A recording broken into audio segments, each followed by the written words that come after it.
The house looked older than any place Emily had ever seen up close. Its walls were weathered stone, its roof slopped in uneven angles, and ivy climbed across one side, as though trying to hold the structure together. The wooden shutters groaned in the early autumn wind, and when Emily stepped through the front door, the air smelled faintly of dust and pine, like forgotten pages of a book left too long in the attic. She had inherited it from a distant great-aunt she barely remembered. The solicitor had explained that the house had been in the family for generations, passed from hand to hand, until it landed, almost by accident, in Emily's. At 24, freshly graduated and aching for space to write the novel she'd been carrying in her head for years, she accepted the inheritance like a strange, unexpected gift. Her friends had laughed. An ancient house in the countryside? It'll be haunted, they teased. Emily only smiled. A part of her hoped it might be true. She spent the first day unpacking boxes, setting her books along shelves that lined the study, and lighting candles when the electricity flickered. The study quickly became her favorite room. It was small but bright, with tall windows overlooking the garden, a heavy oak desk by the wall, and a chair that creaked like it had stories of its own. That first night, as rain tapped against the glass, she sat at the desk, opened her laptop, and stared at the blinking cursor. Words refused to come. She tapped her pen against the wood, sighed, and leaned back. That's when she noticed something odd. The drawer on the right side of the desk was slightly open. She could have sworn she'd closed it earlier. Curious, she pulled it open and found a folded piece of parchment. Not paper parchment. The texture was thick and uneven, the ink faded brown with age. She unfolded it carefully. September 17th, 1839. To whomever finds this, if you can read my words, then perhaps the walls of time are thinner than I believed. This desk has always felt alive beneath my hands, as though it carried secrets in its grain. If you are real, if you exist beyond the year I write, leave me a sign. I must know. It was unsigned. Emily laughed softly to herself. Some old journal page, she whispered, though her heart raced. She placed it back in the drawer, shaking her head at the strangeness of old houses. But when she returned the next morning, another note lay in the drawer. September 18th, 1839. Did you see my letter? If you exist, if this desk carries more than ink and wood, please write back. I am not mad, I swear it. The nights here are long, and I long for a voice beyond my own. Emily's breath caught. The ink was fresh, as though written yesterday, not 2 centuries ago. Her fingers trembled. She grabbed a sheet of modern paper and a pen, hesitating before she wrote. I don't know if this is real, but yes, I saw your letters. My name is Emily. It's the year 2023. Who are you? She folded the page and placed it carefully into the drawer. For a long moment, she stared at it, half expecting it to vanish in a puff of smoke. But nothing happened. Feeling slightly foolish, she went about her day. That night, unable to sleep, she returned to the study. The drawer was closed. Slowly, she opened it. Her paper was gone. In its place was a new parchment. September 19th, 1839. Emily. Your words, your name, they reached me. I can hardly believe it. My name is James. I am 22 years old. I live here, in this very house, though perhaps not the same as you see it. If what you say is true, then 2 centuries divide us, and yet somehow, we meet across them. I cannot explain it, but I am glad you answered. Emily pressed the parchment against her chest, her heart hammering. This isn't possible, she whispered. But deep inside, excitement stirred. Over the next weeks, the letters multiplied. James wrote of his world, the quiet fields around the village, the creak of carriages on cobblestones, the way lamps flickered against misty nights. He described the same study. Emily sat in the same desk, the same windows but with curtains of velvet, a fireplace that had long since been bricked over, and shelves of leather-bound books. In return, Emily wrote about her world, glowing screens, cars faster than horses, cities that reached for the sky. James was astonished. Do you live among towers of glass? He asked in one letter. Do machines truly carry voices across the air? Yes, she wrote back, smiling as she imagined his wide-eyed disbelief. Sometimes his letters were playful, filled with curiosity. Sometimes they were lonely. I feel trapped here, he confessed one night. My family wishes me to take over the estate, to marry the daughter of a neighboring family. But my heart rebels. I want something else, something more. Emily, who often felt the same pressure from a world that wanted her to be practical rather than pursue writing, understood him deeply. She told him so, and slowly, between lines of ink, a bond formed.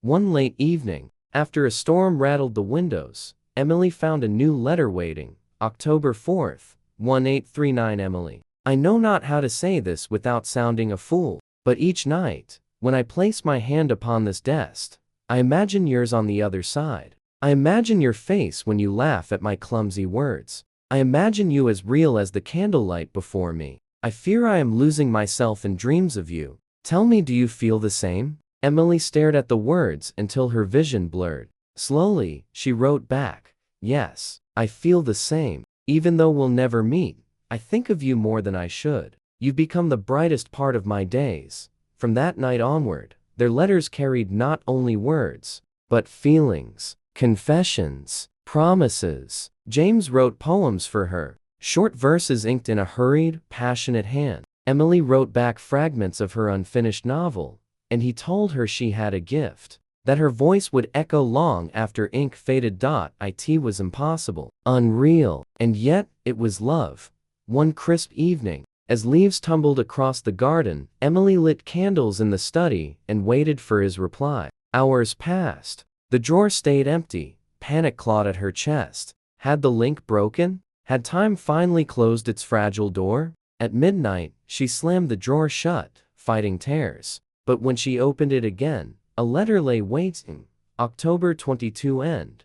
1839. Forgive me, Emily. I could not write for days. My father has discovered the letters. He believes me unwell, possessed by fantasies. He has locked the study at times, fearing I spend too much within it. I write now in secret. But know this, no matter what happens, I will not let them silence me. You are more real to me than any world outside these walls. Emily pressed her lips to the parchment, as though the kiss could travel through centuries. Her reply was fierce, desperate. Don't give up. Don't stop writing. I need you, James. That winter, their correspondence deepened. Emily would wake with the sunrise, rushing to the drawer as though it contained her heartbeat. James, too, grew more daring. He described slipping away at night, candle in hand, to pour his soul into ink. One evening, his letter held something new. November 10th, 1839. Emily, I dreamt of you. I saw you standing by the window, your hair touched by moonlight, your eyes filled with stars. It felt so real that when I woke, I searched the room for you. Tell me, did you dream of me? Emily froze. Because she had. The same night, she had dreamt of a young man with dark hair, candlelight painting his features, his voice soft as he whispered her name. She had woken trembling, convinced she'd imagined it. Her reply was almost breathless. Yes, I dreamt of you too. I think our worlds touch not only in ink, but in dreams. From then on, the dreams returned, sometimes fleeting, sometimes vivid. In them, they walked together in the garden, hand in hand. They sat in the study, speaking softly as firelight glowed. They kissed hesitant at first, then with the fierce urgency of two souls who knew time was short. Every morning, Emily woke with tears in her eyes and letters waiting in the drawer that proved the dreams were not hers alone. By December, she was no longer afraid to admit it. She loved him. But love across centuries was a fragile flame, and fate was not finished testing them. The snow came early that year. Emily woke one morning to find the garden covered in a pale white hush, every branch lined with frost. She wrapped herself in a blanket, hurried into the study, and pulled open the drawer. A letter waited. December 3rd, 1839. Emily. The winter has locked the world in silence. I sit by the fire and imagine you walking through snow in your time. I wonder if you wear a red scarf, or if your cheeks glow as mine do from the cold. I wish I could take your hand and warm it in mine. How cruel is the distance between us. And yet I have hope. For last night, the dream returned, stronger than ever. I felt you. I swear I felt you. Emily pressed her fingers to the page. She had dreamt the same thing. James's hand warm around hers as snowflakes melted against their skin. His eyes, filled with wonder, as though he couldn't believe she was real. Her reply poured out of her like a confession she could no longer keep. I love you, James. I don't care if it's impossible. I love you. When his next letter came, his words shook with the same revelation. Emily, I love you too. I cannot stop myself. Every letter, every dream, every breath carries your name. I would cross centuries if I could. Tell me I am not mad for believing our worlds could truly touch.